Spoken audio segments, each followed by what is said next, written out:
Hey everyone, welcome to the Renovation Theory Podcast. This is episode number 3. We are your hosts. I'm Pat, and this is Britt. Hey everybody. Today we're going to talk about personality types. We're going to go through Myers Briggs and Enneagram and really talk about how those personality types affect our relationships with people, but then ultimately how they affect our ability to have conversations, relationships, and discussions, and conflicts too.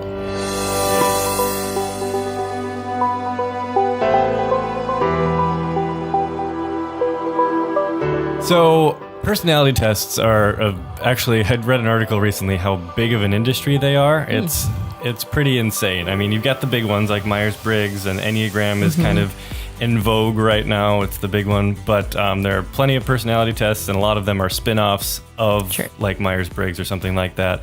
But I'm willing to bet that the majority of our listeners have at one point in their life, a majority of you have taken a personality test. What's funny is you said that, I wonder how much like Buzzfeed makes off of those dumb, I mean, we all know that they're stupid, but we do them anyway. What Harry Potter house are you in? And, what Disney princess are you most like? And I think there's just kind of a desire for us to understand ourselves better through the eyes of other people. And I think that's why we constantly do those kinds of tests. Well, I think there's a desire for other people to know us too. Sure. Like a lot of people, you take some sort of employment and some sort of personality test to get a job, or after you've gotten a job to see where you'll fit in the best or whatever. And so I think it's, a lot of it's on us, but it's a lot on other people. Like StrengthsFinder is a big one for workplaces, so that you know if you're working in your strength and you're working with other people who are working in their strengths. And I think it's just it's hard for us without some sort of test, or the Myers Briggs, they don't call it a test, actually. It's a personality indicator, MBTI type indicator. But there's just something in us that we can't fully assess ourselves. Right. And so we need those questions to be asked, or somebody else to step in and say, you're this, or you're that. Yeah, and I think that goes back to, and we've talked about this a little bit, but I'm sure we'll talk about it a ton more as we go forward, is just we have this ability to want to put not only ourselves, but other people in boxes. And so I think that there is this aspect of, even though Myers-Briggs, the main thing is like 16 personalities, even though it's 16, it helps us to know that there are 16 different types of people that we could interact with. Or Enneagram is it 9? Yeah, there's 9 types, yep. And so again, it kind of, it's that want to put people into a box. And I think there's some really, really valuable lessons that we can learn from these tests, and we'll talk about those. But I also think there's some dangers and some things that, I've definitely changed in some of these categories the older that I've gotten, and I know you have, and like us being married and kind of rubbing off on each other in some ways personality wise. I think there are certain areas where that doesn't happen, and then certain areas where it does. And so just really wanted to talk about that. But then I think also, we don't often think through like how these tests can help us as we're going through daily life. Some people do, and I've heard a lot of people specifically with Enneagram talk about how it really changed their relationship with their marriage and stuff like that. But I think a lot of times we just take these tests and then we're like, whatever, that doesn't matter. I'm just an ENFP, so I can't change. Right. But I think that's the wrong way to look at it, or a short-sighted way to look at it. And I think there's a lot of value that we can take out of this, and then also carry that into, well, how do I put myself in the right perspective to go into a conversation that I know might be a little more rocky or whatever. So before we get too far into this episode, we should probably let people know what type we are. And we've most recently taken the Enneagram test, but I know I've taken Myers Briggs probably 3 times. Yeah. I'm sure I took it in high school, and I think I took it at some point in college, and then I've taken it since college as well, all with slightly different results, mostly on the introvert extrovert scale. Interesting. But I am an INTJ, so that is introverted, intuitive, thinking, yep. and then judging. And I'm basically, almost the exact opposite. I'm extroverted, still intuitive. The opposite of that, just in case you're wondering, is observant. Feeling, so that's the opposite of thinking, and then prospecting, which is the opposite of judging. And so it's been really interesting for us, I guess, to kind of, the introversion extroversion thing kind of has created some tension for us, I guess. And then a lot of these other ones too, it's in our conversations and the questions we ask each other, how we expect the other person to interact with a certain activity or event or group of people is totally different. And there's a lot of greatness in that, in the sense of seeing things from a totally different perspective, but it can also create a lot of miscommunication, I guess. Right. And as far as Enneagram, I am literally a tie between a 3 and a 5. And we can talk a little bit more about why I'm a tie and what, I've done a little bit of reading into that here in a little bit, but my lowest type is a 2. Which is my top type. So not surprising there. And then my second type is a 7. So if you're not familiar with the Enneagram, like we said, there's 9 types. So just really quickly, there's the reformer, the helper, the achiever, the individualist, the investigator, the loyalist, sorry, I'm trying to read these in order, but they're not listed in order. The enthusiast, the challenger, and the peacemaker. So those are the different ones. And you get a score for each one. It kind of ranks them for you. So my top 3 are the helper, which is type 2, the enthusiast, which is 7, and and then I have a pretty close tie between the next 3. But generally speaking, when you hear people talk about Enneagram, they talk about your top type and then what's called a wing, which is your... Everything in Enneagram, it's like a circle. So everything is connected to 2 other numbers. So a 3 is connected to, I don't know, I don't have it in front of me, but it's connected to 2 other numbers, and one of those is your wing, but there's numbers next to it. So it's kind of like a complicated web where a lot of the numbers are connected to each other. But you still, mostly when people are talking about Enneagram, they're talking about their top number, which for me would be the 3. Yeah. Now, the interesting thing about this one, I just listened to another podcast on it, and this one is really centered around your weaknesses. And so there's definitely, for me, I did not like reading it when I first saw it. I was like, this does not feel nice. Versus, the Myers Briggs test is pretty positive. It puts everything in a more positive light. It does talk about your weaknesses too, but really categorizing those things as strengths, and it shows you who are some celebrities that have the same personality type as you, and so it feels a little bit more like a club.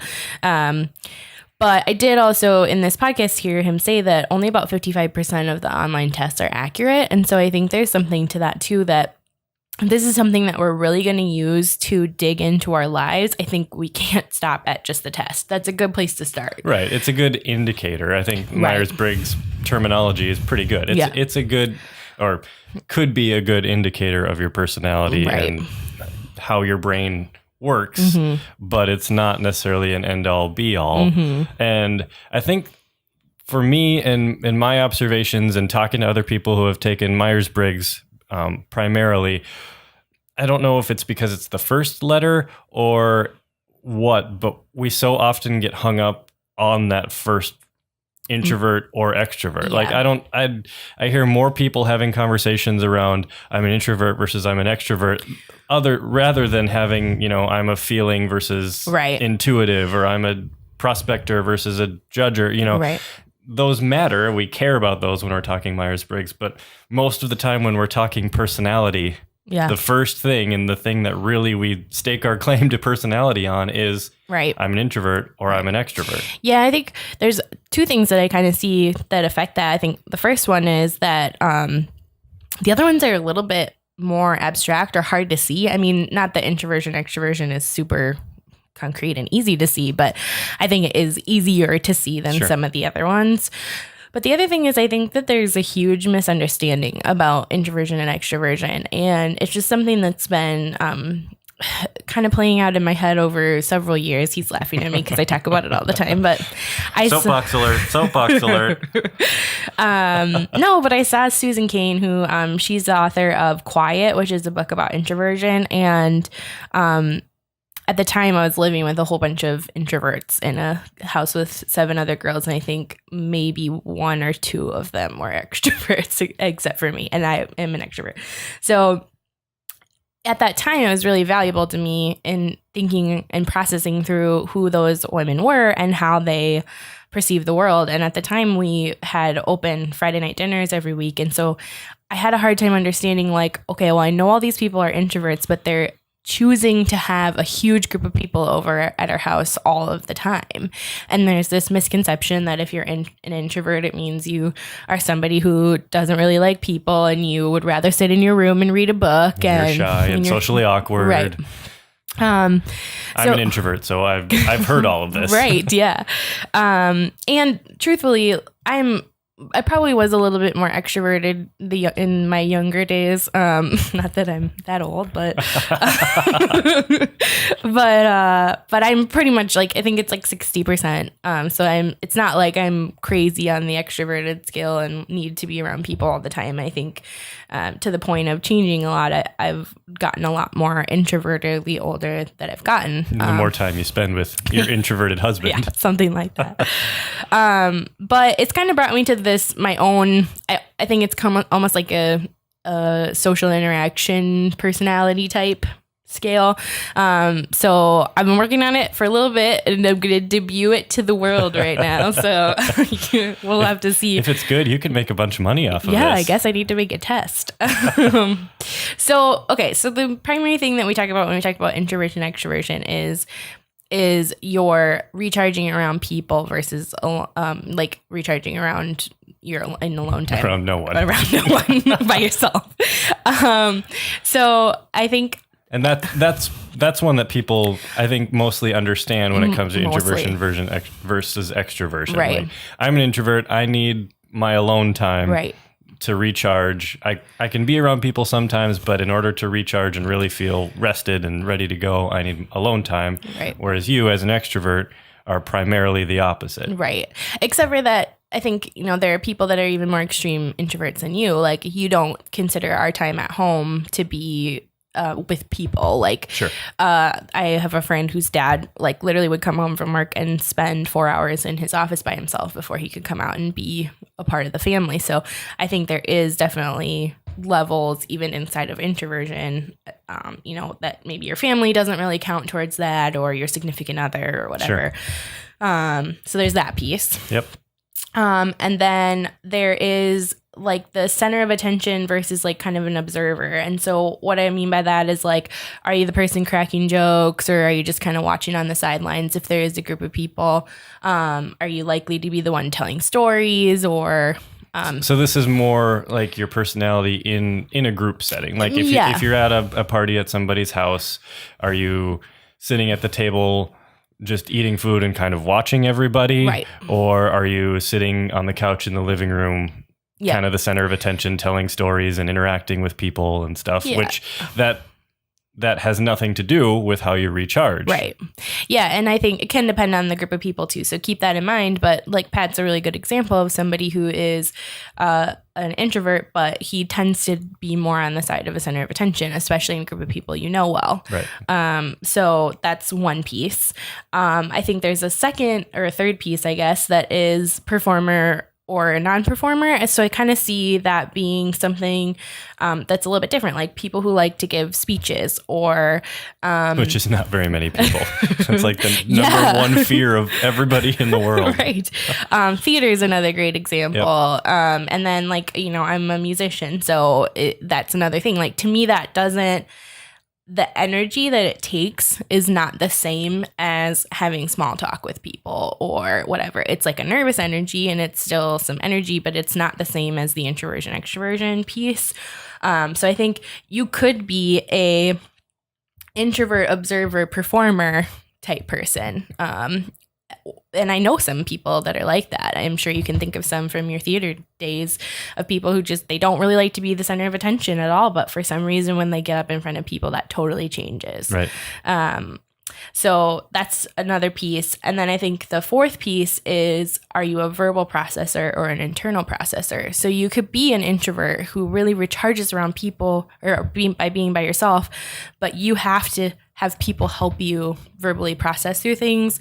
And a lot of times the people that I know that are like that, if they internally process things, it just gets more and more complicated and convoluted in their mind. And they end up thinking things that they don't really want to think.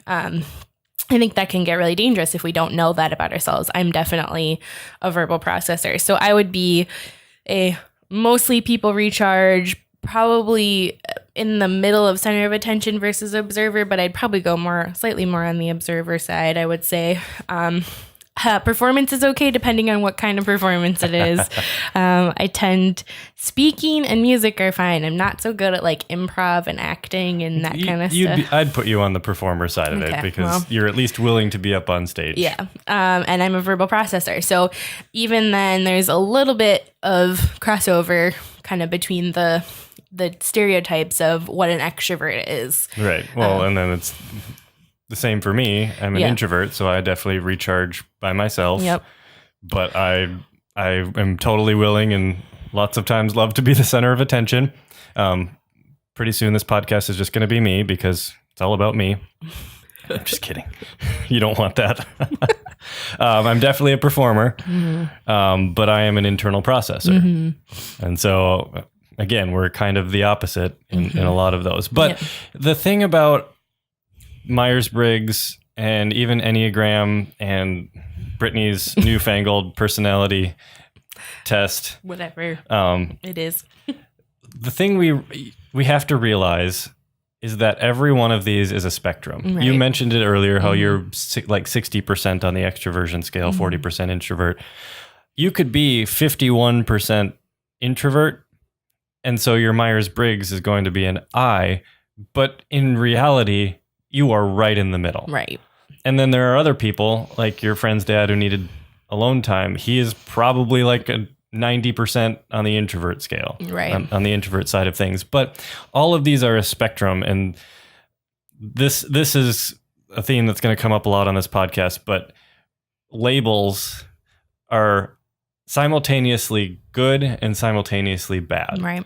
We love labels when they do apply to us. Like we love these personality tests because we get to put ourselves in a box and understand ourselves a little bit better. Mm-hmm. But when that box holds us in and confines us, or we think it confines us is probably more like it, then that becomes not good. Or when we're ascribing a box to somebody else just because they've told us they're an introvert, and so we assume all of these things about them, that's when boxes become bad. And so one of the things I think we need to be better at in looking at these results is realizing that they're a spectrum and that everyone is somewhere in the middle of this spectrum. There are very, very few people who are 100% on any of these sides or types. Yeah, and I think we need to think of it like not static either. Like right now, I've been not eating gluten for a year and a half or something. And it's constantly like for me, and I'm tracking a whole bunch of things about my health. So it's constantly for me, like, where am I at? Did I get really good sleep last night? Because if I did, and I'm really good about eating sugar, I might be able to cheat and have a piece of pizza today or whatever the case may be. I think it's kind of like this. It's like we all have a bucket of available resources, and we need to be able to look at that and say, like, have I been really spending my people energy a lot lately, and I need to give myself a minute to just like step away?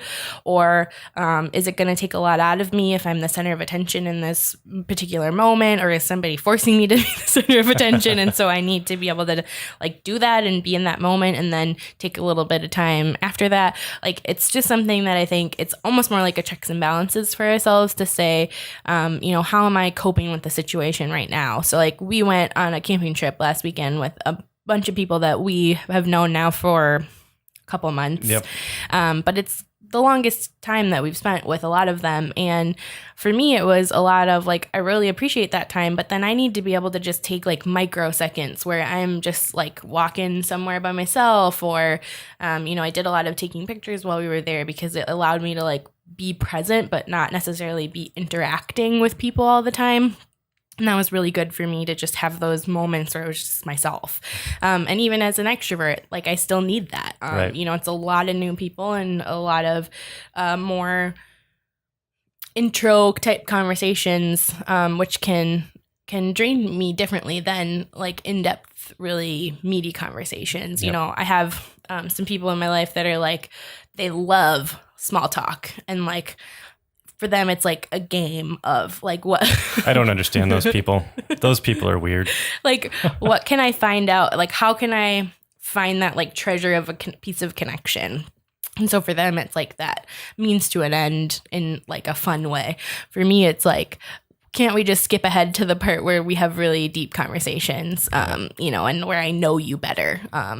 But yeah. I mean, you can't shortcut that. No, you can't. I oftentimes would like that because I'm not a small talk person, but get into a interesting, meaty conversation and I'm probably on board with it. Mm-hmm. But back to the camping trip, it's very important. Like for me, I needed like half an hour when I woke up both mornings to lay in bed and sit on my phone for a little bit before I got up and interacted with people, because it was just so much being with people. And that's just how I needed to start my day. Which is funny because as soon as I heard people outside, I was like, people are doing things. I need to go see what they're doing.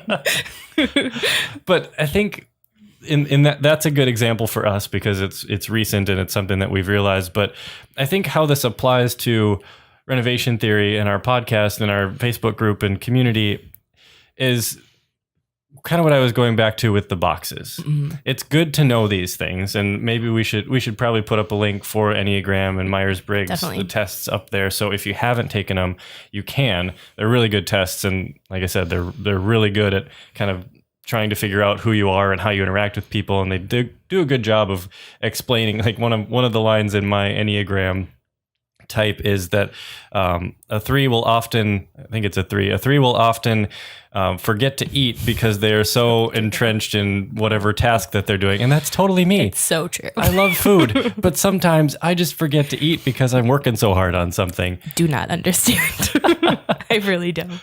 But when these boxes get put on us, we have to realize that it's not set in stone. Mm-hmm. Especially if it's something that you go, I don't know if I like that about myself.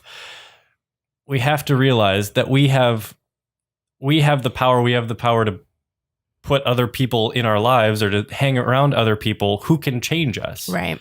Like I'm definitely closer to the middle on the introversion extroversion scale, and it depends on who I'm with as far as if I'm more introverted or more extroverted. Right. And that's because I'm in the middle, I can kind of flip-flop back and forth between those two things. But as my dad always told me growing up, you become like those people you hang around with. And so if you're a 2 on the Enneagram, you're probably not ever going to not test high on the 2. Like that's your personality. That's who you are. That's a lot of the motivation for why you do things. It's not necessarily, I heard this about the Enneagram. It's not necessarily about what you do. It's about the motivation behind what you do. Right. And so you can change what you do, but the motivation behind what you do, that's who you are. That's like the core of who you are. And so you're probably never going to change completely from your type, but you could possibly change the wing if we're talking about Enneagram types, or you could put the right people around you in order to at least see and appreciate other types. Like sometimes other types will grade on you, and whether it's a work situation or a family situation, social situation, sometimes those other personality types will grade on you, and it happens to us all the time. Like we get back from somewhere and I'm like, oh, that one person, I couldn't stand it tonight.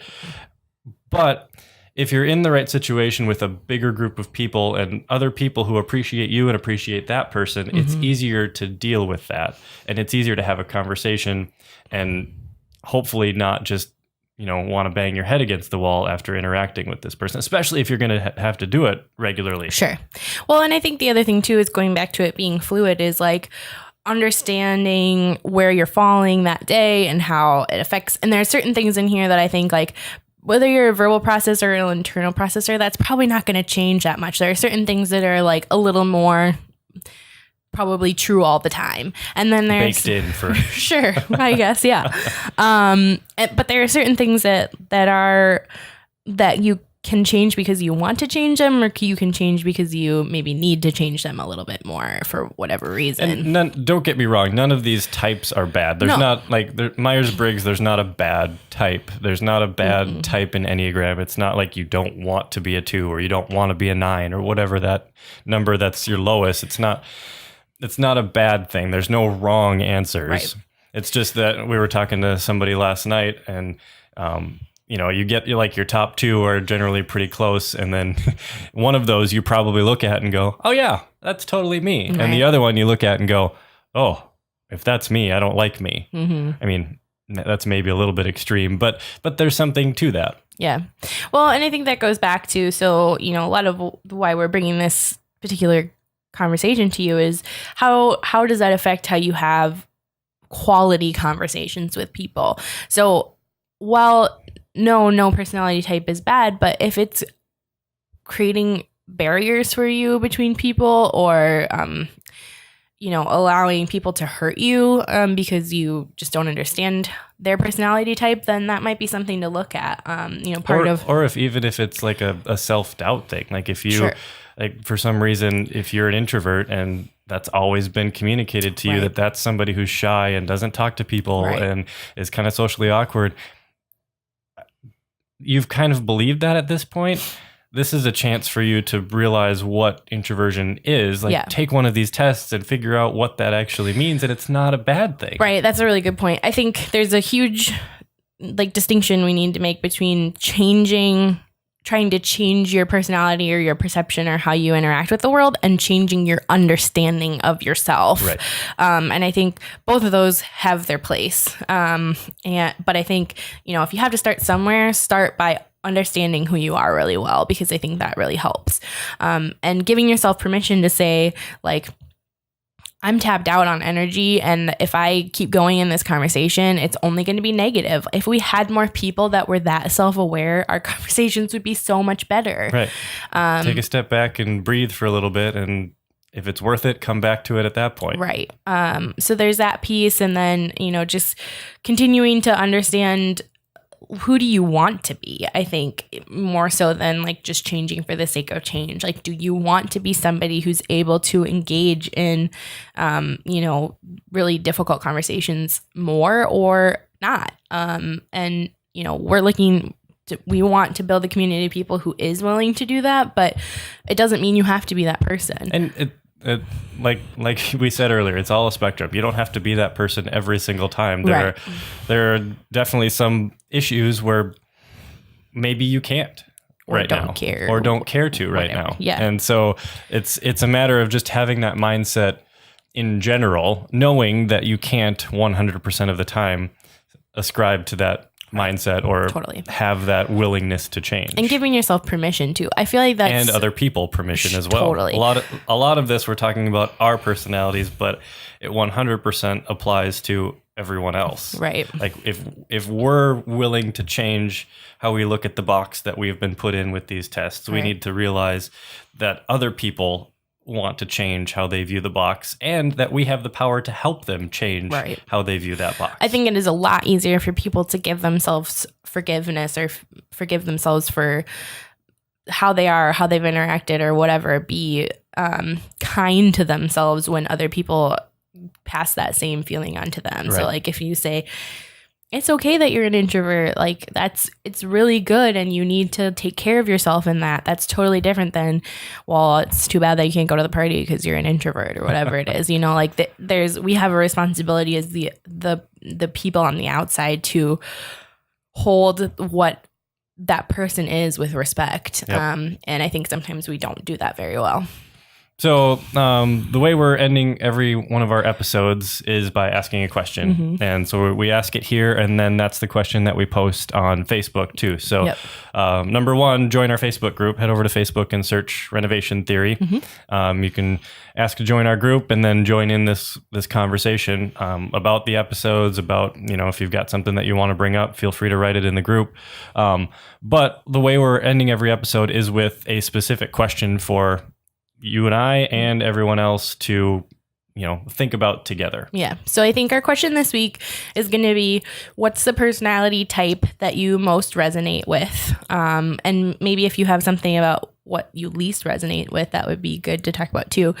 But then how do you think those personality types affect the way you interact with other people and how you see those relationships and conversations on a day-to-day basis? Yep. So head over to our Facebook group and join the discussion on that one. If you haven't subscribed and you're just watching or listening to this without subscribing, we would really appreciate if you would subscribe on iTunes or Spotify or YouTube, however that works best for you to take in these episodes. We really appreciate the fact that you've watched or listened, and thanks for joining us. We will see you next week. See ya.